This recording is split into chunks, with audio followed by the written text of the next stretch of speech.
Olá!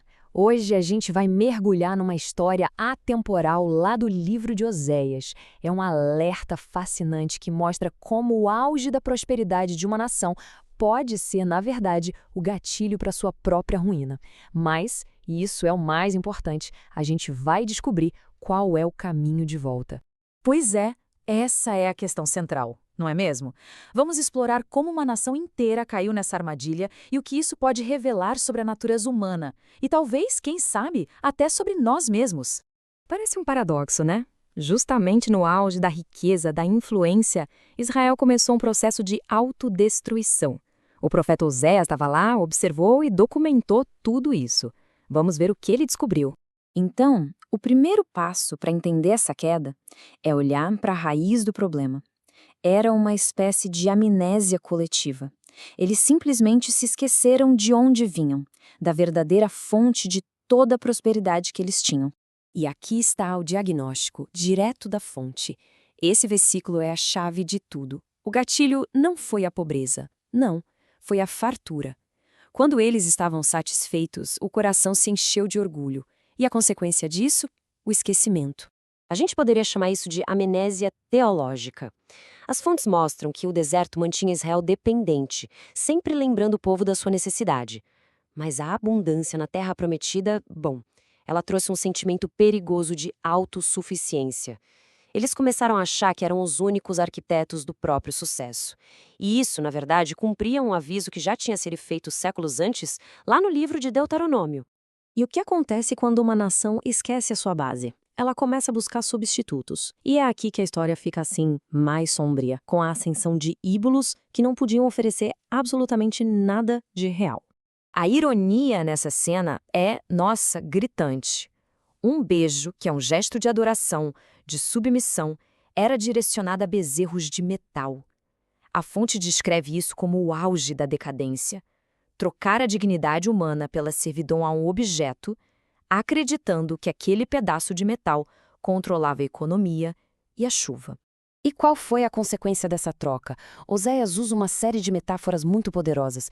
Primeiro, ele diz que a glória deles não tinha substância nenhuma, sabe? Era como uma neblina da manhã que some com o primeiro raio de sol. E como o orvalho que desaparece sem deixar nenhum vestígio. A mensagem aqui é bem clara.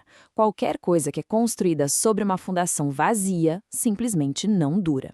Essa escolha que eles fizeram fica ainda mais clara aqui. Olha só, enquanto eles beijavam um bezerro sem vida, as próprias escrituras deles, lá no Salmo 2, convidavam a beijar o Filho, que era uma expressão para adorar o Messias vivo e encontrar segurança de verdade. Um caminho levava para o nada, o outro para a salvação. E essa escolha pelos ídolos, claro, não ficou sem resposta. Aquele que antes era protetor da nação, agora se torna seu adversário. E as consequências são bem severas. E o ponto crucial é este: a responsabilidade era toda deles. Deus não era o culpado. O povo, por meio das suas próprias escolhas, cavou o próprio abismo. A destruição foi, na verdade, uma autoengenharia. A imagem de Deus muda de uma forma drástica. O pastor que os guiou pelo deserto agora é descrito com as figuras mais violentas da natureza: um leão, um leopardo na espreita e, talvez a mais assustadora de todas, uma ursa enfurecida pela perda dos seus filhotes. Isso mostra a intensidade da justiça quando a misericórdia é rejeitada de novo, e de novo, e de novo. Mas olha que incrível. Mesmo no meio do julgamento mais duro, surge essa promessa surpreendente. É um vislumbre de esperança messiânica. E séculos depois, o apóstolo Paulo citaria exatamente essa frase na sua carta aos Coríntios para celebrar a vitória de Cristo sobre a morte. E essa centelha de esperança nos leva da destruição direto para um roteiro de restauração. Porque o fim da autossuficiência é, na verdade, o começo da verdadeira salvação. Oséias 14 apresenta um roteiro bem prático. Primeiro passo, confessar. As fontes explicam que o sacrifício dos lábios, ou seja, palavras sinceras, tomam o lugar dos rituais antigos. Segundo passo, renunciar. Eles precisavam parar de confiar na própria força militar e política. E terceiro, confiar. Se declarar como órfãos, sabe? Totalmente dependentes da misericórdia do Pai. E o que acontece quando esse roteiro é seguido?